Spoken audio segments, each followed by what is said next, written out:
ಉತ್ತರ ಪ್ರದೇಶದ ಸಂಬಾಲ್ ಜಿಲ್ಲೆಯ 31 ವರ್ಷದ ಮಹಿಳೆಯೊಬ್ಬರು 5 ದಿನಗಳ ಅವಧಿಯಲ್ಲಿ 4 ಮಕ್ಕಳಿಗೆ ಸಾಮಾನ್ಯ ಹೆರಿಗೆಯ ಮೂಲಕ ಜನ್ಮ ನೀಡಿದ್ದಾರೆ. ಮೊರಾದಾಬಾದ್ನ ಆಸ್ಪತ್ರೆಯೊಂದರಲ್ಲಿ ಅಮಿನಾ ಎಂಬ ಮಹಿಳೆ 2 ಗಂಡು ಹಾಗೂ 2 ಹೆಣ್ಣು ಮಕ್ಕಳಿಗೆ ಜನ್ಮ ನೀಡಿದ್ದು, ಸದ್ಯ ತಾಯಿ ಮತ್ತು ನವಜಾತ ಶಿಶುಗಳ ಆರೋಗ್ಯ ಸ್ಥಿರವಾಗಿದೆ. ಗರ್ಭಾವಸ್ಥೆಯಲ್ಲಿ ರಕ್ತದೊತ್ತಡ ಮತ್ತು ಯಕೃತ್ತಿನ ಸಮಸ್ಯೆಯಿಂದ ಬಳಲುತ್ತಿದ್ದ ಅಮಿನಾಗೆ ಅಪಾಯ ತಪ್ಪಿಸಲು ಭ್ರೂಣ ಕಡಿತಕ್ಕೆ ವೈದ್ಯರು ಸಲಹೆ ನೀಡಿದ್ದರೂ ಕುಟುಂಬಸ್ಥರು ನಿರಾಕರಿಸಿದ್ದರು.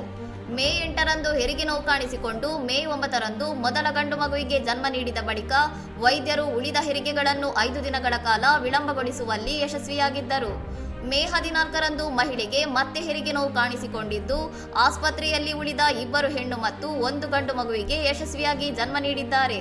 ಸಾಮಾನ್ಯವಾಗಿ ಸಿಸೇರಿಯನ್ ಶಸ್ತ್ರಚಿಕಿತ್ಸೆ ಅಗತ್ಯವಿರುವ ಇಂತಹ ಹೆಚ್ಚಿನ ಅಪಾಯದ ಗರ್ಭಧಾರಣೆಯಲ್ಲಿ 4 ಶಿಶುಗಳು ಪ್ರತ್ಯೇಕ ಚೀಲಗಳಿದ್ದರೂ ಸಾಮಾನ್ಯ ಹೆರಿಗೆಯಾಗಿರುವುದು ಅತ್ಯಂತ ಅಪರೂಪದ ಸಾಧನೆ ಎಂದು ವೈದ್ಯರು ಹೇಳಿದ್ದಾರೆ.